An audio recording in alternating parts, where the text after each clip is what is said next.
ನಮಸ್ಕಾರ ವೀಕ್ಷಕರೇ, ನಾನು ಡಾಕ್ಟರ್ ಅರ್ಪಿತಾ ಭಟ್, ನ್ಯಾಚುರೋಪತಿ ಹಾಗೂ ಯೋಗ ವೈದ್ಯೆ, ವೇದ ವೆಲ್ನೆಸ್ ಸೆಂಟರ್ ನಿಸರ್ಗಮನೆ ಸೇರಿಸಿ. ಕನಕ ನಿಸರ್ಗಮನೆ ಯೂಟ್ಯೂಬ್ ಚಾನೆಲ್ಗೆ ನಿಮ್ಮೆಲ್ಲರಿಗೂ ಸ್ವಾಗತ.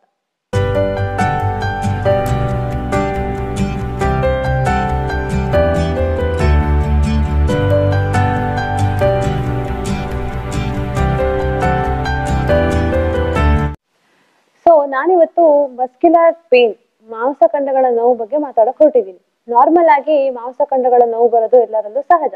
ಜಾಸ್ತಿ ಕೆಲಸ ಆದಾಗ, ಅಂದ್ರೆ ಫಿಸಿಕಲ್ ಆಕ್ಟಿವಿಟೀಸ್ ಜಾಸ್ತಿ ಮಾಡಿದಾಗ ಈ ಮಾಂಸಖಂಡಗಳ ನೋವು ಬರುತ್ತೆ. ಸೊ ಈ ಮಾಂಸಖಂಡಗಳ ನೋವಲ್ಲಿ ಸಾಮಾನ್ಯವಾಗಿ ಕಂಡುಬರುವಂತಹ ಒಂದು ನೋವು ಮೀನಖಂಡದ ನೋವು, ಕಾಫ್ ಮಸಲ್ ಪೇನ್. ಇವತ್ತು ನಾನು ಈ ಮೀನಖಂಡದ ನೋವಿನ ಬಗ್ಗೆ ಮಾತಾಡಕ್ ಹೊರಟಿದ್ದೀನಿ. ನಾರ್ಮಲ್ ಆಗಿ ಫಿಸಿಕಲ್ ಆಕ್ಟಿವಿಟಿ ಜಾಸ್ತಿ ಆದಾಗ, ಅಥವಾ ನೀವು ಜಾಸ್ತಿ ಕೆಲಸ ಮಾಡಿದಾಗ, ಜಾಸ್ತಿ ನಿಂತ್ಕೊಂಡಾಗ, ಓಡಾಡಿದಾಗ ಈ ನೋವು ಬರೋದು ಸಹಜ. ಆದ್ರೆ ಇನ್ನೂ ಕೆಲವು ಕಾರಣಗಳಿಂದ ಈ ಮೀನಖಂಡದ ನೋವು ಬರುತ್ತೆ. ಕಾಫ್ ಮಸಲ್ ಪೇನ್ ಬೇರೆ ರೀಸನ್ಸ್ ಇಂದ ಕೂಡ ಬರುತ್ತೆ.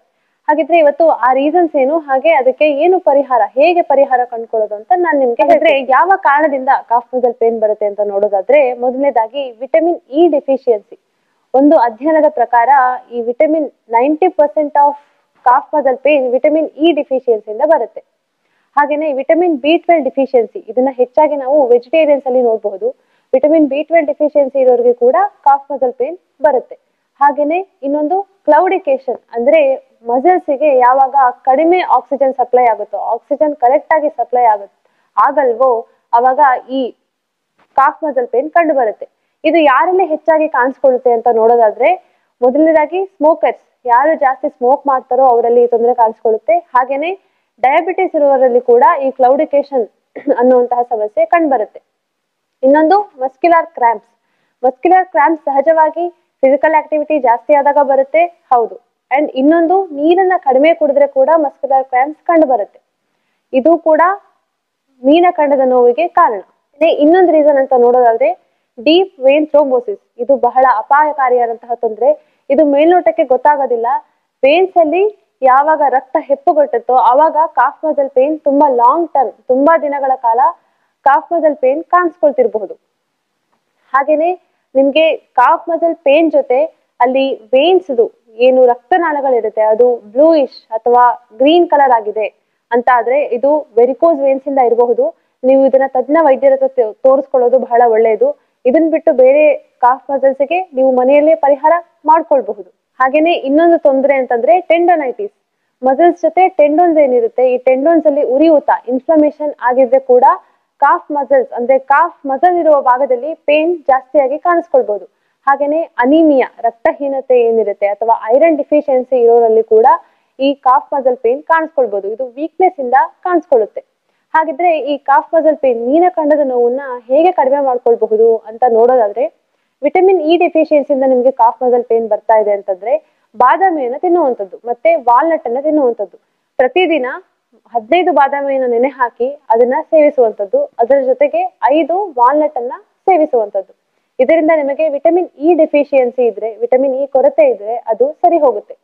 ಅದೇ ರೀತಿ ರಕ್ತಹೀನತೆ ಇದ್ದು, ಐರನ್ ಡೆಫಿಷಿಯನ್ಸಿ ಇದ್ದು ನಿಮಗೆ ಈ ತೊಂದರೆ ಕಂಡು ಬರ್ತಾ ಇದ್ರೆ, ನೀವು ಡೇಟ್ಸ್, ಖರ್ಜೂರ ಏನಿದೆ ಅದನ್ನ ಒಂದು 3 ರಿಂದ 4 ಖರ್ಜೂರವನ್ನ ಪ್ರತಿದಿನ ರಾತ್ರಿ ನೀರಿನಲ್ಲಿ ಅಥವಾ ಹಾಲಿನಲ್ಲಿ ನೆನೆ ಹಾಕಿ, ಬೆಳಿಗ್ಗೆ ಎದ್ದ ತಕ್ಷಣ ಅದನ್ನ ಖಾಲಿ ಹೊಟ್ಟೆಯಲ್ಲಿ ಖರ್ಜೂರವನ್ನ ಹಾಲಿನ ಜೊತೆಗೆ ಅಥವಾ ನೀರಿನ ಜೊತೆಗೆ ತೆಗೆದುಕೊಳ್ಳುವಂಥದ್ದು. ಇದರಿಂದ ನಿಮಗೆ ಅನಿಮಿಯಾ ತೊಂದರೆಯಿಂದ ಕಾಫ್ ಮಸಲ್ ಪೇನ್ ಬಂದಿದ್ರೆ ಕಡಿಮೆ ಆಗುತ್ತೆ. ಅದೇ ರೀತಿ ವಿಟಮಿನ್ ಬಿ12 ಡೆಫಿಷಿಯನ್ಸಿಯಿಂದ ನಿಮಗೆ ಕಾಫ್ ಮಸಲ್ ಪೇನ್ ಬರ್ತಾ ಇದ್ರೆ, ನೀವು ಡೈರಿ ಪ್ರಾಡಕ್ಟ್ಸ್ ಅಥವಾ ಸೀ ಫುಡ್ ಇದನ್ನ ತಿನ್ನೋದ್ರಿಂದ ಈ ಕಾಫ್ ಮಸಲ್ ಪೇನ್ ಅನ್ನ ಕಡಿಮೆ ಮಾಡ್ಕೊಳ್ಬಹುದು. ಹಾಗೇನೆ ನಾನು ಮುಂಚೆನೆ ಹೇಳ್ದಂಗೆ ನೀರನ್ನ ಕಡಿಮೆ ಕುಡಿದ್ರೆ ಮಸಲ್ ಕ್ರ್ಯಾಂಪ್ಸ್, ಮಸ್ಕ್ಯುಲರ್ ಕ್ರ್ಯಾಂಪ್ಸ್ ಬರುತ್ತೆ. ಸೊ ಇದನ್ನ ಬರ್ದೇ ಇರೋ ತರ ನೋಡ್ಕೊಳಕ್ಕೆ ನೀವು ನೀರನ್ನ ಚೆನ್ನಾಗಿ ಕುಡಿಯುವಂಥದ್ದು, ದಿನಕ್ಕೆ 3 ರಿಂದ 4 ಲೀಟರ್ ನೀರನ್ನ ಕುಡಿಯುವಂಥದ್ದು. ಇದರಿಂದ ನಿಮ್ಗೆ ಮಸ್ಕ್ಯುಲರ್ ಕ್ರ್ಯಾಂಪ್ಸ್ ಬರೋದಿಲ್ಲ. ಹಾಗೇನೆ ಗ್ರೀನ್ ಜ್ಯೂಸ್ ಥೆರಪಿಯನ್ನ ನೀವು ಮಾಡ್ಕೊಳ್ಬಹುದು. ಇದನ್ನ ಹೇಗೆ ಮಾಡ್ಕೊಳ್ಳೋದು ಅಂತಂದ್ರೆ, ಒಂದು ಮುಷ್ಟಿ ಯಾವ್ದಾದ್ರು ಹಸಿರು ಸೊಪ್ಪನ್ನ ತೆಗೆದುಕೊಳ್ಳಿ, ಇದಕ್ಕೆ 1 ಚಮಚ ಅಗಸೆ ಬೀಜ ಹಾಗೆ 1 ಚಮಚ ಕರಿ ಎಳ್ಳನ್ನ ಮಿಕ್ಸ್ ಮಾಡಿ ಇದನ್ನ ರುಬ್ಬಿ ಒಂದು ಜ್ಯೂಸ್ ಅನ್ನ ತಯಾರಿಸ್ಕೊಳ್ಳಿ. ಇದಕ್ಕೆ ನೀವು ಬೆಲ್ಲ ಹಾಕಿ ಕೂಡ ಸೇವಿಸಬಹುದು, ಬೆಲ್ಲ ಹಾಕದೆ ಕೂಡ ಸೇವಿಸಬಹುದು. ಇದನ್ನ ಸೇವಿಸುವುದರಿಂದ ನಿಮಗೆ ಕಾಫ್ ಮಸಲ್ ಪೇನ್ ಕಡಿಮೆ ಆಗುತ್ತೆ. ಅದೇ ರೀತಿ ಗೋಧಿ ಹುಲ್ಲಿನ ರಸ ಅಥವಾ ಗೋಧಿ ಹುಲ್ಲಿನ ಪೌಡರ್ ಅನ್ನು ತೆಗೆದುಕೊಳ್ಳಿ. ಇದನ್ನ 1 ಗ್ಲಾಸ್ ನೀರಿಗೆ ಮಿಶ್ರಣ ಮಾಡಿಸಿ 1 ಗ್ಲಾಸ್ ನೀರಿಗೆ ಹಾಗೆ ಅದರ ಜೊತೆಗೆ 2 ಚಮಚ ಹನಿಯನ್ನು, ಜೇನುತುಪ್ಪವನ್ನು ಕೂಡ ಮಿಶ್ರಣ ಮಾಡಿ. 2 ಚಮಚ ಗೋಧಿ ಹುಲ್ಲಿನ ರಸ ಅಥವಾ ಗೋಧಿ ಹುಲ್ಲಿನ ಪೌಡರ್ ಮತ್ತೆ 2 ಚಮಚ ಜೇನುತುಪ್ಪ, ಅದನ್ನ 1 ಗ್ಲಾಸ್ ನೀರಿಗೆ ಮಿಶ್ರಣ ಮಾಡಿ ತೆಗೆದುಕೊಳ್ಳುವಂಥದ್ದು. ಇದನ್ನ ತೆಗೆದುಕೊಳ್ಳುವುದರಿಂದ ಕೂಡ ನಿಮಗೆ ಕಾಫ್ ಮಸಲ್ ಪೇನ್ ಕಡಿಮೆ ಆಗುತ್ತೆ. ಹಾಗೇನೆ ವಾರ್ಮ್ ವಾಟರ್ ಬಾತ್ ಅಂದ್ರೆ ಇದನ್ನ ನೀವು ಪೂರ್ತಿ ದೇಹಕ್ಕೆ ಕೂಡ ತಗೊಳ್ಬಹುದು ಅಥವಾ ಕಾಫ್ ಮಸಲ್ಗೆ ಒಂದೇನೆ ಕೂಡ ತಗೊಳ್ಬಹುದು.